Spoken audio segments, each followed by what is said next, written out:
anaga hawiye ahaan ama hawiyaha iyo dadka koonfureed mas-uul waxaanan ka nahay inaan reesha saaqadii waa lahayn dhib haysto ayse ay waxba ogeyn annaga aan u gurmano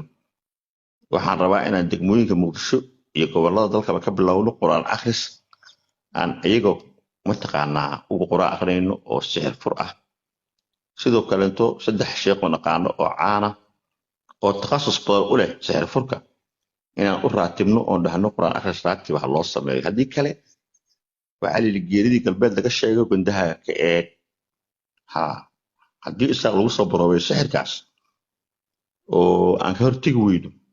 oo aan u hiilin weyno oo aan baraarujin weyno annagana way nagu imaan koonfurta gaalkacay ka bilaaban doontaa marka waxaa la rabaa in si wada jira isugu daneeyo reesha isaaqna loo hiiliyo maanta habaryartay oo dhulbahantaa oo caligeriya ayaa ila soo hadashay waxayna igu tiri awrka Facebook yaal ee calanka khaatimo sidaa loogu daday ee la saaray ayaa fallaydiin ku soo qabtay reer Sheekh Isxaaq hadaa tihiin inay gudihiina ka dhacdo iscuntaan baana la doonayaa fal baana laynoo adeegsaday ee isaaqo war isku hayo wada weysaysta quraana isa saara ciidamaduna ha wada weysa qabaan quraana ha ku dagaalamaan oo haysa saaran quraan la'aan iyo weysa la'aan qofna yuna talaabo qaadin awrka Facebook yaala ee calanka khaatimo sida loo saaray baa laynagu falay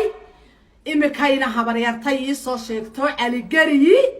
warkana ay soo siisay sida isku wada gaarsiiyo faafiya warkana iska ogaada aniga kalsooni baan ku qabaa dadkayga hadday baroor idinka dambeyn weydo baroor iyo oohin hadday idinka dambeyn weydo tan waad arki doontaan laba wiil oo yaryar iyo abtiga soo qabsateen ayaad waxaad u malaysaan adduunka dhan aad qabsateen soo maaha adduunka dhan aad liqdeen haddaan laydin liqi waayo tuu calayg dhaha waan sugaynaa 2 week ama 1 week noo qabta baan ku leeyahay haddaa baroortiina iyo reer ooyayo oohintiina maaragtay social media ay iman weydo war kabtaan aniga aan xidhanay wax igu ridabaan ku leeyahay nacla wasirtini wajigeena ku yaalay soma garan war Soomaaliland niidaan arkiyo quwada ay leedahay hello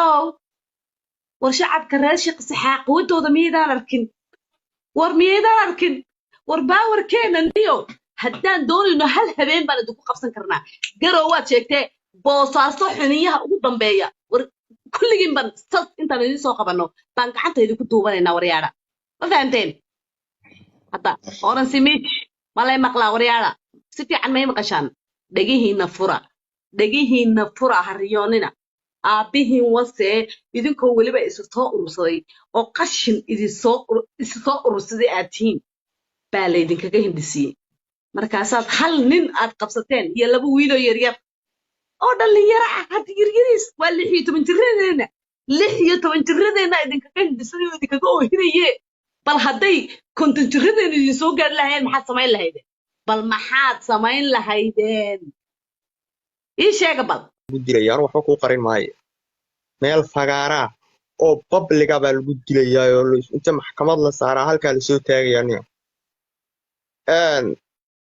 markaad adigu baanaysid waa inaad libin haysataa laakiin qof ever taagan oo waxa weeye isagoo kabna laadlaadinaya kabna gashan gabdhihiisii iga hoos galay iyo dumarkiisii maxastii iga hoos galay oo tiknikadii aan kala haray oo kordhagis ku sameeyey oo saraakiisha aan kala haray oo aan baabi'iyey oo la ii baryayo oo kaan gowrici karayna aan gowracay kaan qori la gaarayna aan dilay kii waxa weeye aan qabsanayna aan gacanta anigu ku haysto hadda aan mas'uul ka ahay 8 bilood baad saa ahayd in la dhaho hadda waxa weeye 8 bilood lagu qarwo in aad gacadiye xaaja gabayba waxa ku jiray nimankii wuxuu yiri nimankii sidii ciid fadhida nimankan sidii ciid fadhida cagafta jirsiyay waa curadadii habar jeclaan cid u aaray warga reerkiina cid aarta ku jirto aaranayso wax iska celinaysatay walaal hay timaado qoriyo ayaa idin haysta had qoriyihiina soo qaata welcome baan idin leeyahay waa idin sugayaa anigu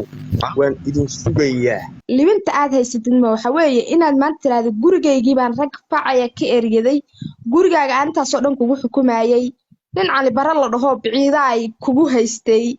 miyaad ku faanaysaa maanta inaad heshay walaalo oo rag facaa ay kugu haystay intaas oo sida xoolaha lagugu haystay oo lagugu amraayay miyaad ku faanaysaa macnaha ilaan maanta guri habar jecliyo guri isaaqtoona ma joogtid meeshaadu un baad joogtaaye